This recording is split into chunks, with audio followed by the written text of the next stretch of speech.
कानून काम करने बंद कर दें, वहाँ ये जरूरत होती है कि उस व्यक्ति को यहाँ से बाहर कर दिया जाए। नहीं तो जो सामान्य कानून है वो काम नहीं करेगा। और हम क्या लेते हैं कि हम अभियान में लेते हैं कि 5 गुंडा करना है तो छांट लेते हैं कि किसका पुरुषा हाल नहीं है तो उसको कार्रवाई करते हैं। अच्छी भी कार्रवाई होती है, नो डाउट, लेकिन ऐसी भी कार्रवाई होती है जो नहीं होनी चाहिए। ठीक है, तो हम व्यवहारिक पहलू टच करेंगे क्योंकि एक्ट तो आपके पास है ही है, आप देख लेंगे। हम सबसे पहले आते हैं कि गुंडा है कौन। गुंडा कौन है, जैसे पहले आपको मैं उदाहरण दूं, पहले उदाहरण देखिए तब आगे बढ़िए, तब पता चलेगा कि गुंडा वास्तव में होता कार्रवाई क्या है। जैसे मान लीजिए सपोज करिए कि उधर से जो रिप्लाई कैसे आ रही हो हमको सुनाई नहीं पड़ती, क्यों? उधर से कोई बोलेगा तो आएगा आ नहीं जाता। चलिए, जैसे अब आपको एक उदाहरण दें, एक व्यक्ति है जिसके विरुद्ध 4 NCR 323/5/4 का मुकदमा लिखा हुआ है। आपने एक बीट सूचना दर्ज कराई और एक 107/16 किया। क्या ऐसे व्यक्ति के विरुद्ध सिर्फ NCR दर्ज है, कोई विवेचना नहीं हुई, कोई चार्जशीट नहीं हुई, क्या आप गुंडा की कार्रवाई कर सकते हैं? एक ऐसा व्यक्ति है जिसके खिलाफ 4 मुकदमे दर्ज हैं, 323/5/4 रख लीजिए, 325 रख लीजिए, जिसमें चार्जशीट गई है कोर्ट में, एक बीट सूचना है एक साथ, क्या इसके विरुद्ध गुंडा की कार्रवाई कर सकते हैं या नहीं कर सकते? रिप्लाई करिए कोई, तो मैं शुरू करूं, फट से आगे बढ़ूं। बोलो भाई अरुण, हम ही बोलेंगे कर सकते। देखिए, गुंडा एक्ट में हम कार्रवाई क्यों करते हैं? एक तो वो इतना दुशासिक भयंकर है कि उस पार्टिकुलर क्षेत्र में रहेगा तो कोई सामने नहीं आएगा मुकदमा लिखाने के लिए। एक उसकी इतनी दहशत है कि कोई आदमी मुकदमा लिखाने के लिए सामने नहीं आता और गवाही नहीं देता है। और जो मैंने आपका दोनों उदाहरण दिया, 4 मुकदमा NCR का है और पुलिस ने ये भी आवश्यक नहीं समझा कि इसकी विवेचना कर ले, ये गुंडा विवेचना कर ले। यद्यपि 155(2) ये कहता है कि NCR की विवेचना की अनुमति वही लेगा जो उसका रिपोर्ट दर्ज कराया है, इंस्पेक्टर नहीं लेगा। लेकिन इलाहाबाद हाई कोर्ट का प्रोनाउंसमेंट है कि प्रभारी निरीक्षक भी ले सकता है, तो हमने इस लायक नहीं समझा उसको कि उसमें विवेचना करें। जो दूसरा मैंने उदाहरण दिया है, उन 4 में चार्जशीट लगी है, इसका मतलब कि सब गवाह खूब गवाही दे रहे हैं उसके खिलाफ, फिर कैसे हो सकता है गुंडा? वो फिर गुंडा नहीं हो सकता। अगर ऐसे आप तलाशेंगे तो हमको लग रहा है जब आपके पास आता है तो 99% गुंडा नहीं बनेगा, 1% गुंडा बनेगा। और जो गुंडा है जिसके मुकदमे न्यायालय से छूट गए हैं, उसको हम मान लेते हैं कि एक बार बरी है तो पूरे जीवन बरी है, फिर हम उसमें कार्रवाई नहीं करते हैं। हमको देखना वही है कि इसका 10 मुकदमा था, 5 छूट गया तो 5 लेना है कि एक्विट हुआ संदेह के आधार पे, गवाह होस्टाइल हुए। अब जो 5 बचा है ये भी छूट जाए अगर यहाँ रहा तो उसमें कार्रवाई करने की जरूरत है।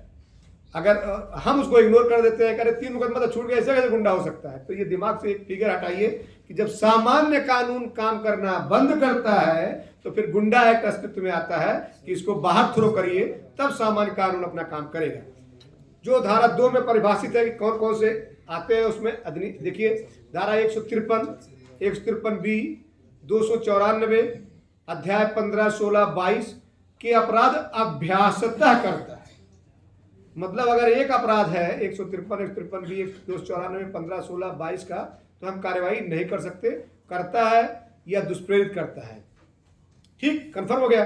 अब ये बताइए कि अगर किसी व्यक्ति के विरुद्ध 3/25 का मुकदमा लिखा हुआ है, कार्रवाई हो सकती है गुंडा एक्ट की? हाँ, नहीं हो सकती।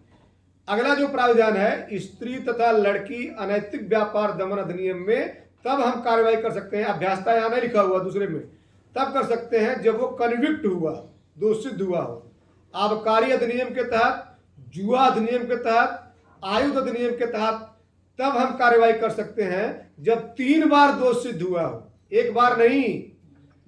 तो एक बार आधार नहीं हो सकता। यहाँ ये भी ध्यान रखिए कि गैंग चार्ट में बहुत लोगों ने 3/25 दर्शित किया था, जिसमें हाईकोर्ट से स्पष्टीकरण मांगा गया था। तो गैंग चार्ट में भी हम ऐसे मुकदमे दर्शित नहीं करेंगे जो धारा 2 का, जो धारा 125 में नहीं आते हैं। तो इन तीनों में अगर वो दोषित हुआ, फिर हमको और कुछ देखने की जरूरत नहीं है। फिर आगे वाला प्रावधान कि लोग भयप्रत है वो देखना है। एक प्रावधान ही डेंजरस है, सामान्य, ख्यात, दुस्साहसिक और समुदाय के लिए खतरनाक व्यक्ति की है। अगर ये है तो और ऊपर वाला होने की कोई आवश्यकता नहीं है, लेकिन एक्सप्लेन आपको करना पड़ेगा कि कैसे ही दुस्साहसिक और भयंकर है। चले तो रास्ते किसी अधिकारी को मार दे रहा है, किसी व्यक्ति को मार दे रहा है, भरे बाजार किसी 2 थप्पड़ मार दे रहा है, या कोई ऐसी स्थिति जो आपको दुस्साहसिक और समुदाय के लिए खतरनाक व्यक्ति होने की लगे तो आप इस पर कार्रवाई कर सकते हैं। जो महिलाओं लड़कियों को चिढ़ाता है, अश्लील टिप्पणी अभ्यासतः करता है, हैबिचुअल होना चाहिए। जो दलाल हो, मतलब थाने में दलाली कर रहा है, वकील के पास दलाली कर रहा है, किसी लोक सेवक के पास दलाली कर रहा है और किसी को नौकरी के नाम पे दलाली कर रहा है तो उसके खिलाफ कार्रवाई कर सकते हैं। गृह पर कब्जा करने वाला हो, यहाँ देखिए अभ्यासता नहीं लिखा हुआ, गृह पर कब्जा करने वाला है। ये प्राविधान जो आपको दिख रहे हैं, अब आपको फ्लैश हो रहे हैं, ये 4/2/2015 को ऐड किए गए हैं। इसलिए ये प्राविधान 4/2/15 के पहले वाले गुंडा एक्ट के आधार नहीं हो सकते। शाहूकारी अधिनियम, अनलॉफुल एक्टिविटी एक्ट, वन अधिनियम, गोवध निवारण अधिनियम और ये वाणिज्यिक शोषण, बलात् श्रम, बंधुआ श्रम, बाल श्रम, यौन शोषण, अंग हटाने, दुर्व्यापार, भिक्षावृत्ति या इस प्रकार के मामलों में अंतर्ग्रस्त अगर है तो वो कार्यवाही का आधार हो सकता है। अब यहाँ आपको मैं क्लियर कर दूं, पहले ये क्लियर हो जाए फिर आगे प्रोसीड करते हैं। नहीं चलिए आगे तीन पे करते हैं, तभी की एम्बिग्युइटी होगी। किसकी सूचना पे कार्रवाई हो सकती है? जिले के पुलिस अधीक्षक या उपखंड के उप मजिस्ट्रेट के लिखित सूचना पर, या जिस व्यक्ति के विरुद्ध कार्रवाई की जानी है उसके निवासी परिक्षेत्र के 2 सम्मानित नागरिकों के आवेदन पे हो सकती है गुंडा एक्ट की कार्रवाई। लेकिन अगर किसी 2 सम्मानित व्यक्तियों ने दिया है तो उसकी गोपनीय जांच कराई जाएगी कि ये उस व्यक्ति को परेशान करने के लिए तो नहीं दिया है, तो जांच करने के बाद ही कार्रवाई की जाएगी। और अगर ऐसा सूचना किसी ने दिया है तो उसकी पहचान जो है प्रकट करना आवश्यक नहीं। यहाँ एक चीज ध्यान दे लें, आप कोर्ट की कार्रवाई करने जा रहे हैं और आपको 25 बार सूचना अधिनियम परेशान करना शुरू करेगा। जैसे कार्रवाई शुरू हुई वैसे परेशान करना शुरू करेगा कि 1/7/16 में आदेश कितने दिन में हुआ, इसमें किससे किसको नोटिस जारी हुई, ये दुनिया भर का आपसे पूछा जाएगा। रोज सूचना अधिनियम की कार्रवाई के लिए आपके पास आएगा। आप सदैव ध्यान रखिए, सूचना अधिनियम की धारा 8 ज कहती है कि अगर किसी सूचना से किसी अपराधियों का अन्वेषण, अभियोजन या इसके विरुद्ध कड़ी कार्रवाई के लिए समस्या हो रही तो वो सूचना दे नहीं है। तो आप 8 ज के अनुसार दे नहीं लिख के भेजिए। अपीलेट अथॉरिटी अगर कहेगी तो दिया जाएगा। हाँ देखिए, अब आपको बताना है जो मैं बताना चाह रहा था। अच्छा, गुंडा है उसको जिला बदल कर दिया जाएगा ना, ये तो दिमाग फिगर होगा ना। किसी व्यक्ति का, अब आप जवाब नहीं दे रहे हैं क्योंकि अगर ऐसा मैं पूछ रहा हूं तो इसका मतलब कुछ है बीच में कुछ गड़बड़ है। किसी व्यक्ति का गुंडा होना अलग बात है, किसी व्यक्ति को जिला बदर होना या धारा 3(3) का आदेश होना अलग बात है। कोई व्यक्ति गुंडा कब होगा? जब धारा 2(ख) में जो भी हमने आपको ऊपर बताया, अगर ये उसने अपराध किया तो वो गुंडा है।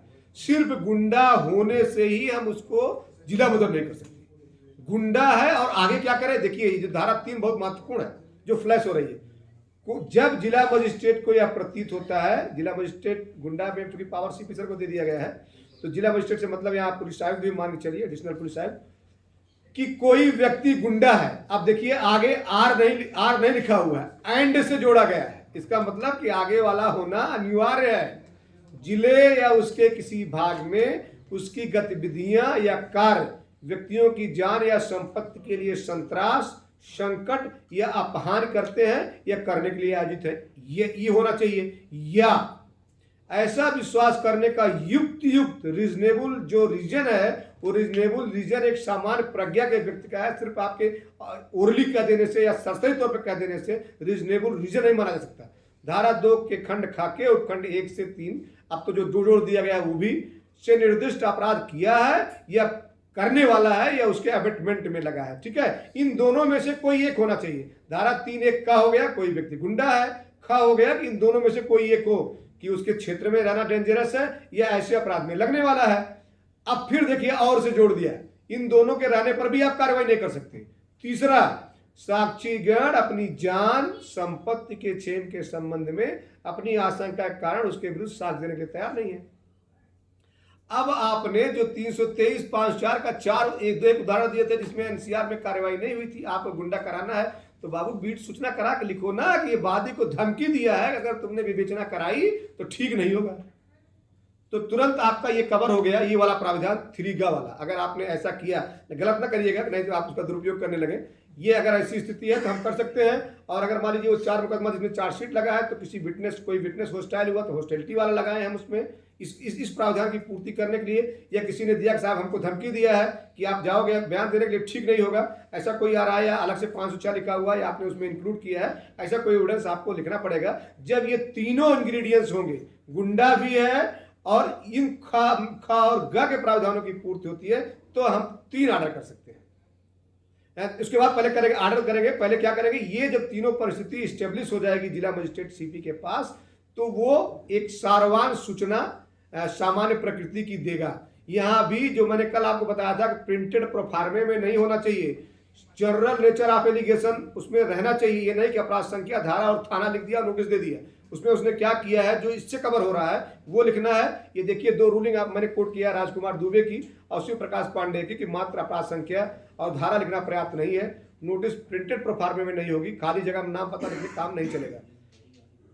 विपक्षी को अपने इस कार्यवाही में विपक्षी को अपने अधिवक्ता से परामर्श भी कर सकता है, अपना प्रत्यक्ष करा सकता है, दस्तावेजी साक्ष्य दे सकता है और अपना विटनेस भी प्रोड्यूस कर सकता है। वहाँ एफिडेविट नहीं है, अपने विटनेस को प्रोड्यूस करेगा, जिसमें प्रोसिक्यूशन का जो भी ऑफिसर होगा वो उसका जीरा करेगा और फिर आगे प्रोसीड करेगा। फिर 3 प्रकार के ऑर्डर हो गए। अब ये सब कंप्लीट हो गया, आपकी रिपोर्ट आई, उस पर उसको एक नोटिस गई, कारण बताओ नोटिस, न्यायालय में रिपोर्ट आई, रिपोर्ट का परिशीलन करके सीपी और डीएम या जो भी अथॉरिटी है वो जानी किस पे कार्रवाई करने का विधिसम्मत आधार है। फिर उसने कारण बताओ नोटिस जारी किया, सारे तथ्य लिखे अपराधों के, ये तथ्य, ये मुकदमा, इसलिए गवाह डर रहे हैं, आपको क्यों न जिला बदर कर दिया जाए। उसमें अपने अधिवक्ता के माध्यम से अपीयर हुआ, वो जो भी एविडेंस देना चाहेगा, खुद को प्रोड्यूस करना चाहेगा या अपने गवाह परीक्षित कराना चाहेगा, परीक्षित करा लेगा। परीक्षित कराने के बाद फिर न्यायालय जब निष्कर्ष पहुंचते कार्रवाई के आधार विद्यमान है तो 3 प्रकार का आदेश ये कर सकता है। जिला मजिस्ट्रेट अपना यह समाधान करने पर उपधारा 3(1) के खंड का के उल्लिखित शर्तें विद्यमान है तो लिखित आदेश द्वारा यह निर्देश दे सकता है कि ऐसा व्यक्ति ऐसे मार्ग से और समय के भीतर उस जिले या उसके किसी स्थान से बाहर चला जाए।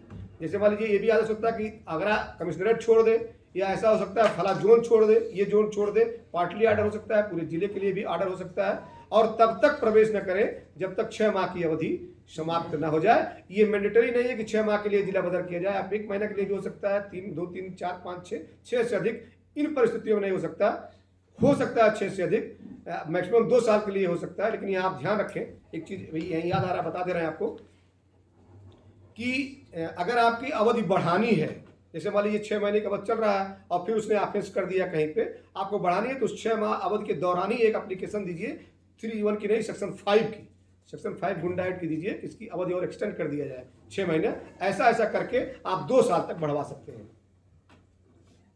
ये देखिए दूसरा जो ऑर्डर कर सकते हैं, ये गुंडा घोषित करेंगे, बिना गुंडा घोषित किए तीनों में से कोई ऑर्डर नहीं हो सकता है। गुंडा घोषित करेंगे, उसे जिला बदर करेंगे। दूसरा क्या करेंगे, वो ये आदेश कर सकते हैं कि अपने गतिविधि की सूचना जा करके एससीपी को दो और ऐसा कार्य मत करो जिसके लिए निर्देशित किया जाए कि हाँ न जगह पार्टिकुलर किसी को डेंजरस किसी के लिए है तो वहां मत जाओ, ये आदेश कर सकता है। और ये भी कर सकता है कि अपने कब्जे में कोई चीज न रखे, जैसे मान लीजिए असला लेके घूम रहा है या कुछ लेके घूम रहा है, तमंचा लेके घूम रहा है, तमंचा क्या मतलब लोग लाइसेंसी असला लेके घूम रहा है या ऐसा कोई आयुध लेके घूम रहा है या कोई ऐसा चीज ले रहा है, उसके लिए रिस्ट्रिक्शन हो सकता है कि आप इसको लेकर न घूमिए। और उसको ये भी बता सकते हैं तीसरे में कि वो अपना आचरण जो है अगले 6 महीने तक सही बनाए रखे। ये 3 प्रकार का ऑर्डर हो सकता है, फर्स्ट, सेकंड, थर्ड, और वो 6 महीने तक के लिए ही किया सकता है। 6 महीना बढ़ेगा तभी जब आप 6 महीने के अंदर देंगे। अगर 6 महीने के बाद का है, यही स्पष्ट हो लीजिए, 6 महीने के बाद अगर कार्रवाई करना है तो आपको फिर से रिपोर्ट देनी पड़ेगी, लेकिन फिर आपको ये लिखने की जरूरत नहीं है कि गुंडा घोषित करके जिला बदर करें। आप लिखेंगे गुंडा डिक्लेयर था, फिर ये गतिविधि की गई है, इसलिए इसके धारा 3(3) का ऑर्डर पारित करें, क्योंकि गुंडा तो ऑलरेडी डिक्लेयर है और गुंडा डिक्लेयर है कहीं से खंडित नहीं है। अगर ऊपर खंडित हो गया कमिश्नर के यहाँ ये आगे प्रोसीड किया तब दूसरी बात है, खंडित नहीं है तो गुंडा है, लेकिन और कार्रवाई जो आगे कर रहा है तो अलग तरीके से वो प्रोसीड किया जा सकता है, जिसमें नए सेस होगा।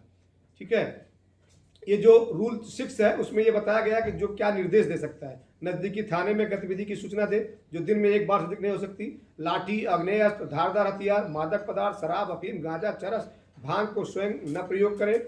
विनिर्दिष्ट शैक्षिक संस्थान, ये कितना महत्वपूर्ण है, विनिर्दिष्ट शैक्षिक संस्थान, सार्वजनिक कार्यालय, धार्मिक स्थल, मेला, हाट, बाजार, सिनेमागृह, सार्वजनिक मनोरंजन का स्थान पे से इतनी दूरी पे रहे, 200 मीटर के अंदर न जाए, स्कूल के 200 मीटर के अंदर न जाए, ये ऑर्डर हो सकता है। और जिले से बाहर आ गया, बाहर जाने पर पाक्षिक अंतराल पर सूचना दे, कहाँ गुम तो कहीं नहीं हो गया कि कहीं दूसरी जगह सक्रिय हो गया। हमने मान लीजिए आचरण बनाने रखने के लिए आदेश किया 6 महीने के लिए, अब वो बगल वाले जिले में जाकर अपराध कर रहा है, अगर बाहर जा रहा है तो सूचना दे कहाँ रह रहा है। अब एक चीज ये जरूर ध्यान रखना है, जो भी ऑर्डर करेगा जिला बदर का, या जो भी जिला बदर के ऑर्डर में ही ये प्रावधान है सेक्शन 4 में एक रूलिंग है, ये अपील है सरकार बनाम पवन कुमार पांडे की, जिसमें ऑनरेबल हाई कोर्ट ने प्रोनाउंस किया कि मान लीजिए आपने 6 महीने के जिला बदर किया है, उस अवध में उसके मुकदमे ट्रायल पे हैं और उसकी डेट पड़ रही है, अब क्या होगा, बार बार आपके पास क्यों जाए हम वापस लौट के आए। तो न्यायालय ने ये प्रोनाउंस किया कि उस जजमेंट में ही आना जाना चाहिए, यही लैंग्वेज होना चाहिए जो मैंने लिख रखा है, लगभग यही लैंग्वेज होनी चाहिए कि अगर उससे किसी न्यायालय में किसी पेशी पे आना है तो उसको परमिशन की जरूरत नहीं है।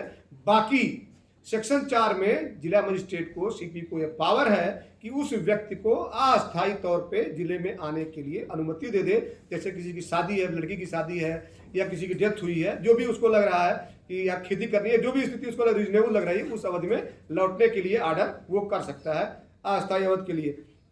एक चीज और भी यही है कि मान लीजिए वो अपील में गया है या आगे प्रोसीड किया गया है, तो कभी भी अगर जिला मजिस्ट्रेट या सीपी साहब संतुष्ट हैं तो वापस ले सकते हैं अपने ऑर्डर को। ये देखिए शादी, अभी बच्चे घर में शादी है, मृत्यु है या अन्य न्याय संगत परिस्थितियां हैं, आदेश की अवधि में बढ़ोतरी अब मैंने आपको बता दिया सेक्शन 5 में है, उसी समय देगा 2 साल तक के लिए बढ़ाई जा सकती है, उससे ऊपर नहीं, लेकिन 6 माह के लिए अगर जिला बदर किया गया तो आदेश बढ़ोतरी तभी होगी जब आवेदन जिला बदर की अवधि पूरी होने के पहले करना होगा। अपील सेक्शन 6 में होती है, जो आज की स्थिति में भी मंडलायुक्त सर के यहाँ हो रही है, यद्यपि ये प्रावधान है कि सीपी को पावर मिले, डीसीपी को मिले गुंडा एक्ट जिला बदर करने का, सीपी सर को अपील सुनने का पावर मिले, अभी आया नहीं है, आएगा तो देखा जाएगा। 15 दिन के अंदर अपील कर सकता है वो कमिश्नर के यहाँ, मंडलायुक्त के यहाँ, वो उसमें जो भी जांच करना चाहे सब निरीक्षण कर सकते हैं और इसके बाद चाहे आदेश का पुष्ट करें, चाहे आदेश को रद्द करें, चाहे फाइल को वापस कर दें, रिमांड कर दें कि आप इन परिस्थितियों पर पुनः परिशीलन कर लें, फिर कार्रवाई आगे करें। एक 16 मार्च 2021 का सरकारी गजट है जिसमें कमिश्नर साहब को पॉलिटी अधिकारी बनाया गया, कब आ गया? अभी तो नहीं 24 फरवरी 2021 का ये है, आप देख लीजिएगा। 1 मिनट बैठिए, बता। ये विधानमंडल से ये पास हो गया है। हाँ। गवर्नर साहब ने दस्तखत भी कर दिया है, प्रेसिडेंट ऑफ इंडिया के एसेंट के लिए गया है। अच्छा, और अभी एसेंट नहीं मिला है, एसेंट मिलने को क्योंकि कॉन्करेंट लिस्ट में है ना, बिना एसेंट के वो लागू नहीं हो सकता है। वो थोड़ी सी एम्बिगुइटी थी, सर ने हमें बैठ करके हम लोगों ने बनवा के भिजवाया है, आ जाएगी, आशा जल्दी आ जाएगी। देखिए मुचलके आप ले सकते हैं, जैसे मान लीजिए आपने नोटिस जारी किया तो नोटिस के बाद एफआईआर आपके पास होता रहे तो उसके लिए मुचलका आप ले सकते हैं। थोड़ा सा कंसीडर करिए, मैं प्रोसीड कर रहा हूँ, तो वो उससे बॉन्ड ले सकते हैं कि न्यायालय के समक्ष यहाँ उपस्थित हो, उस चाहे प्रतिभू सहित हो चाहे प्रतिभू के अलावा हो, उपरोक्त के अलावा वो अगर मान लीजिए जिसको नोटिस जारी किया है नहीं आ रहा है तो सम्मन, वारंट, एनबीडब्ल्यू, उद्घोषणा, कुर्की तक की कार्रवाई की जा सकती है अगर एफआईआर नहीं हुआ है। और अगर वो कोई कंडीशन ब्रीच कर रहा है उपस्थित का या तो उसको न्यायालय जो है जेल भी सुपुर्द किया जा सकता है। और अगर जो उसने बांड दिया है उपस्थित होने का उसको फॉलो नहीं कर रहा है या आचरण बनाने का हमने ऑर्डर दिया 6 महीने का और आचरण गलत बना रहा है तो जो उसने बॉन्ड दिया है आदेश के समय कि आप ये बॉन्ड दें कि 6 महीने आप सदाचरण बनाए रखेंगे और उस बीच अगर वो वायलेट कर रहा है तो उसकी जब्ती की जा सकती है स्टेट के पक्ष में। साक्ष्य की प्रकृति बहुत महत्वपूर्ण है। इसमें देखें धारा 8 में लिखा है कि न्यायालय गुंडा एक्ट की कार्रवाई के समय जो प्रमाणिक मूल्य का एविडेंस है उस पर विचार कर सकता है। जो गुंडा नियंत्रण नियमावली है उसका प्रस्तर 23 कहता है कि प्रमाणिक मूल्य का एविडेंस क्या होगा। अगर कोई मुकदमा तकनीकी आधार पर या संदेह का लाभ देकर के छूटा है तो ये प्रमाणिक मूल्य का है। गुंडा एक्ट कार्रवाई के लिए जो मैं बता रहे थे आपसे कि एक्विट हुआ उसको लगाइए आप, ये प्रमाणिक मूल्य का है। और मुझे लगता है 99% मुकदमे संदेह के आधार पर छूटते हैं, बाइज्जत बरी का कॉन्सेप्ट अब नहीं है, तो वो आपके लिए रेलिवेंट मटेरियल हो सकता है। और उसमें ये भी लिखा हुआ है कि अगर 107 से 110 की कार्रवाई की गई है तो ये प्रमाणिक मूल्य की होगी गुंडा एक्ट में जिला बदर करने के लिए। तो इसीलिए मैं कह रहा हूं कि जब रिपोर्ट बने तो उसमें देख लीजिए कि 107 से 110 की कार्रवाई हुई है नहीं हुई है और कोई मुकदमा छूटा तो नहीं। अगर छूटा है तो प्रसन्न हो जाइए, कार्रवाई करने का आधार मिल गया। हो सकता है कन्विक्शन पे आधार न मिले कि कन्विक्शन इसका मतलब गवाही दे रहे हैं, छूटा तो मतलब होस्टाइल करा लिया जाए, तो ये हो सकता है। जिला मजिस्ट्रेट या सीपी कभी भी अपने आदेश को रिवोक कर सकते हैं, चाहे कमिश्नर ने उसकी पुष्टि क्यों न कर दिया। ये महत्वपूर्ण ये है कि अगर वो धारा 3 का जो ऑर्डर हुआ है कि सदाचार बनाए रख जिले से बाहर, सिर्फ एक बिंदु पे है कि अगर जिले से बाहर 6 महीने के लिए किया गया है आदेश की तिथि से या आदेश में उल्लिखित तिथि से, और उस दौरान अगर उस जिले में पाया जाता है तो धारा 10 का अपराध है जिसमें 3 साल की सजा है, कॉग्निजेबल और नॉन बेलेबल है, उसमें आप चिकित्सा करा सकते हैं और कार्रवाई करके उसको जेल भेज सकते हैं। ठीक है, धारा 10 का प्राविधान है। अगर अब ये आता है कि मान लीजिए आपने एक बार आया और फिर अगले महीने मिल गया, तो कहीं रोक नहीं है दोबारा करने से, लेकिन धारा 11 ये कहती है कि ऐसी परिस्थितियों में आप उसको जब ले जाएंगे सेक्शन 10 मजिस्ट्रेट के सामने, तो मजिस्ट्रेट से बताइए कि सर जब इसकी बेल करिए तो इसको उस अथॉरिटी के पास प्रोड्यूस करिए जिसने जिला बदर किया है। तो जिला बदर वाला करने वाला अथॉरिटी निर्देश देगा कि इसको अभिरक्षा में जिले के बाहर कराइए, तो जिले के बाहर कर दिया जाएगा और उसके बाद फिर अपील करता तो फिर सेक्शन 10 का अपराध होगा। कंफर्म है, इसमें कोई डाउट नहीं ना। 10-11 और जो 11 वाला प्राविधान है वो 10 से अतिरिक्त है, उसके प्रभाव को सीमित नहीं करता है। बिना वारंट के अगर आ रहा है तो बिना वारंट गिरफ्तारी हो जाएगी, कोई समस्या नहीं, इसमें आपको वारंट लेने की जरूरत नहीं, क्योंकि कॉग्निजेबल ऑफेंस आपको पता है, कॉग्निजेबल ऑफेंस में कहीं भी अरेस्ट हो सकती है। 10 के प्रावधानों के अतिरिक्त है। कॉग्निजेंस ये जो है ऐसा मत है, जब ऑफेंस सेक्शन 10 का हो जाएगा तो उसका कॉग्निजेंस जो है जुडिशियल कोर्ट करेगी, क्योंकि दंड देने का पावर वहीं पे है। 3 साल का सजा और जुर्माना जो भी करना होगा वो वही कर सकती है। ये पुलिस ऑफिसर की रिपोर्ट पे हो सकता है और किसी अन्य व्यक्ति की इत्तला पर भी हो सकता है कि ये जो है यहाँ पे रह रहा है, उसके अलावा कॉग्निजेंस नहीं करेगा। कोई शक्ति अगर इसमें दी गई है तो उस पर कोई आपत्ति नहीं की जाएगी। अगर सही तरीके से गुड फेथ में कार्रवाई की गई है तो सभी प्राधिकारियों को जिसने गुड फेथ में कार्रवाई की है ये सेक्शन 14 जो है उसका संरक्षण प्रदान करती है। ये महत्वपूर्ण विधि व्यवस्था है भाई, कि एक विधि व्यवस्था जो मैंने अभी 3 वाला बताया था उसमें यही कह रहा था कि 3 मुकदमे पे जिला बदर नहीं होगा, तीनों में बेल आउट है और 3 NCR लिखी हुई है, सिंपल से 353 लिखा हुआ है, तो उसमें जिला बदर नहीं किया जाएगा। रिट ज्यूरिसडिक्शन लागू नहीं होती इसमें, ये भी कहा गया, लेकिन 482 है, आप संतुष्ट है, करना चाहे तो करें। सवरत को ने दोष घसाई, बिना नोटिस दिए सीधे जिला बदर नहीं किया जा सकता। ये देखिए लिखा हुआ है कि मात्र 2 NCR के मुकदमे गुंडा अधिनियम के तहत इसमें मैं वो इसमें दे रहा हूँ रूलिंग कि जो आपको आपके फेवर की है, आप ये मान चलिए इसके अगेंस्ट भी है, मतलब दूसरे फेवर की भी है। तो जहां आपको लग रहा है कार्रवाई करनी है जो कानून व्यवस्था की दृष्टि से, वहां आपके लिए बता रहे हैं कि 2 NCR का मुकदमा था और उसमें चार्जशीट लगी थी, तो वो ऑनरेबल हाई कोर्ट रेट में गए तो कोर्ट ने कहा कि नहीं जाइए, वहाँ ट्रायल करके कंक्लूजन में पहुंचिए। ये देखिए मात्र एक केस था पुष्पेंद्र बनाम स्टेट में 332, 323, 54, 56 का, इसमें भी हाई कोर्ट ने कहा कि नहीं जाइए, वहीं जाइए, जबकि ये तो उसके एक्ट के भी अगेंस्ट था। और जो एक चीज़ आप और ध्यान रखिए, जो मैंने जहाँ जहाँ अभ्यासता लिखा हुआ वहीं अभ्यासता माना जाएगा, और जो नया वाला जोड़ा गया उसमें अभ्यासता नहीं लिखा हुआ है, इसलिए वहाँ अभ्यासता होना आवश्यक नहीं है। ये नन्हे इंद्र कुमार बनाम स्टेट ऑफ यूपी का था कि कार्रवाई तभी जिले का बाहर जिले में होना आवश्यक है, जिले के बाहर का तब है तभी कार्रवाई की जा सकती है जब उससे कृत्य इस अधिनियम से आच्छादित हो रहा है। मान यहाँ आकर के अपराध कर रहा है तो आप ये कर सकते हैं कि जिले से बाहर रहो, यहाँ पे एंट्री मत करो। ये देखिए बहुत महत्वपूर्ण है, अगर वास्तव में हम नहीं करें कि इसका दुरुपयोग करिए। एक मुकदमे पे जिला बदर करना उचित माना गया है, ये राकेश कुमार द्विवेदी बनाम स्टेट ऑफ यूपी, इसको नियम बनाने की जरूरत नहीं है, नहीं तो हर व्यक्ति गुंडा हो जाएगा। ये मुशर्रफ बनाम स्टेट में है, गुंडा एक्ट की नोटिस दी गई थी, 15 दिन में थाने पे रिपोर्ट, गुंडा निरस्त कर दिया गया। अब कहें 15 दिन थाने पे उपस्थित होइए, ये नहीं हो सकता। आप उसको गुंडा माने तब कहिए उपस्थित होने का। जो धारा 3 का जो ऑर्डर है वो तभी करेंगे जब घोषित कर लेंगे गुंडा, बिना घोषित किए आप उसकी लिबर्टी कर्टेल नहीं कर सकते। ये देखिए बहुत गैप नहीं होना चाहिए कि आप 2010 के मुकदमे, उसके पास 20 मुकदमे हैं, आप 2022 में कार्रवाई कर रहे हैं। तो भाई गुंडा जब था तब करना चाहिए था, 10 साल में तो आदमी पता नहीं क्या हो सकता है, तो उसमें गैप नहीं होना चाहिए बहुत ज़्यादा, नहीं तो नहीं होगा। ये देखिए आदेश सही नहीं माना, 2010 का मुकदमा था और 12 में क्या सही नहीं माना। और नोटिस में रामजी पांडे में है कि general nature of material allegation होना अनिवार्य है, अगर नहीं है छपे आपको फॉर्मेट पे तो कार्रवाई नहीं हो सकती। अपराध व कार्रवाई में लंबा गैप नहीं होना चाहिए। बलदेव में कहा है यदि 6 महीने का अवधि पूरा हो गया, धारा 5 का आप ऑप्शन नहीं ले सकते, 6 महीने के अंदर आपको ऑप्शन लेना पड़ेगा। जिन मुकदमों पे एक बार गुंडा कार्रवाई की गई है तो उस पर वास्तव में कार्रवाई नहीं होनी चाहिए, आप उस आधार पे दोबारा नहीं कर सकते, और आधार है तो उसको आप इंक्लूड कर सकते हैं, लेकिन मात्र उसी आधार पे नहीं कर सकते।